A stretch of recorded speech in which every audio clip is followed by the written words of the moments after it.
Hi, everybody. It's your old pal Chuck, and I am excited to bring to you today another review.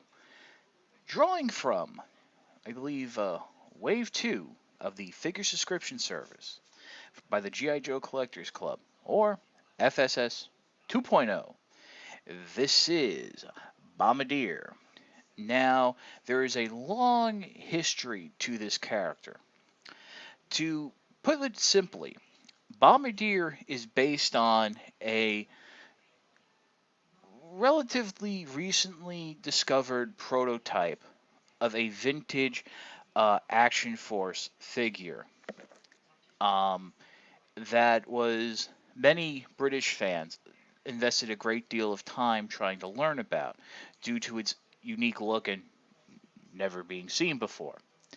For a much more detailed explanation, I will refer to you to the What's on Joe Mind sister podcast, The Full Force. I know there was an episode where the gents talked about it, and not for nothing, the figure does bear a slight resemblance to the great David Tree.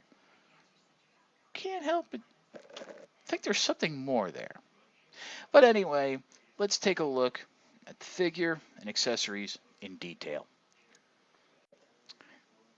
As I'm sure your trained eyes can tell, Bombardier is a straight repaint of the Grand Slam Flash body mold from the 25th anniversary, and thus features a straight 25th anniversary articulation, namely a ball jointed head, universal shoulders, uh, close but not quite 90-degree bend at the elbow, just a simple wrist swivel, ball jointed hips, double jointed knees, um, and just swivel and forward and back pivot in the ankles.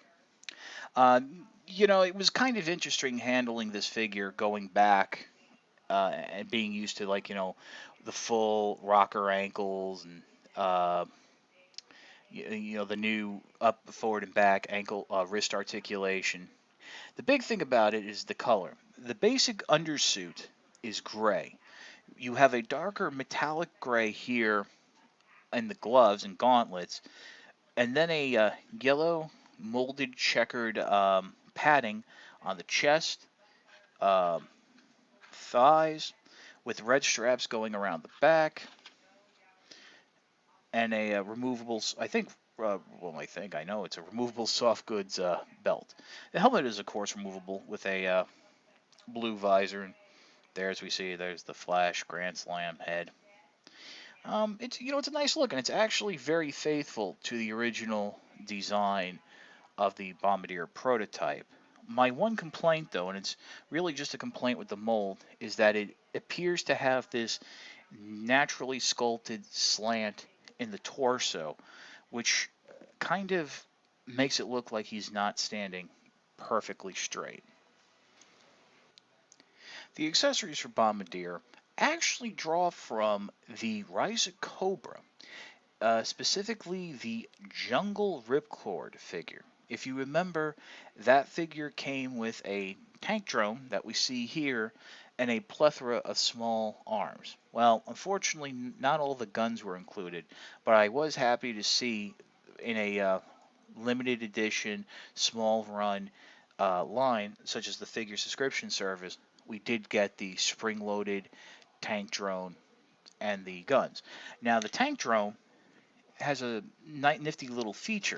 It can come together. There's a nub here that just slots right in, and this is meant to be removable because this weapon, or at least this part of the weapon, can actually be attached to the pit playset as a modular weapon system. This is the giant missile, and as I've mentioned, it is spring-loaded, so if you'll indulge me. Unlike other reviewers who have an issue about firing missiles on camera, I don't. It is a very nice, strong missile. Quite happy to see it there.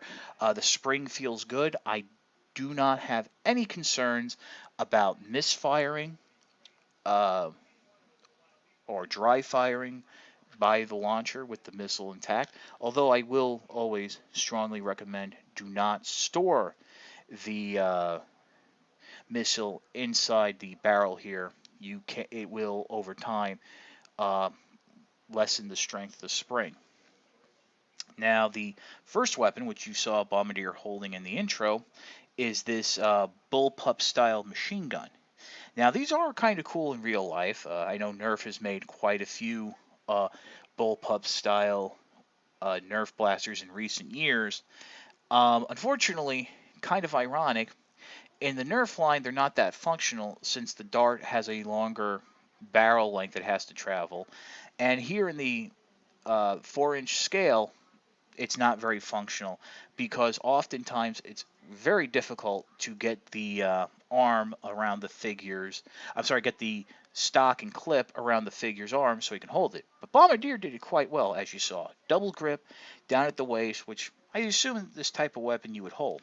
The second weapon, which is very interesting, this looks to be like some sort of a tactical shotgun, machine gun. You have a vertical clip right there. You then have what I believe to be a tactical light right underneath the barrel. And now the interesting thing about this is that if you notice here next to the barrel of the little tank drone, there's a slot. And it is sculpted that the handle of the uh, rifle here can slot in.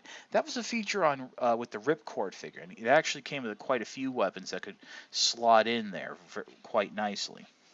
All in all, this does make for a very fun and enjoyable figure set. For most collectors, they would not have an attachment to Bombardier, since Action Force was a UK exclusive version of the G.I. Joe line.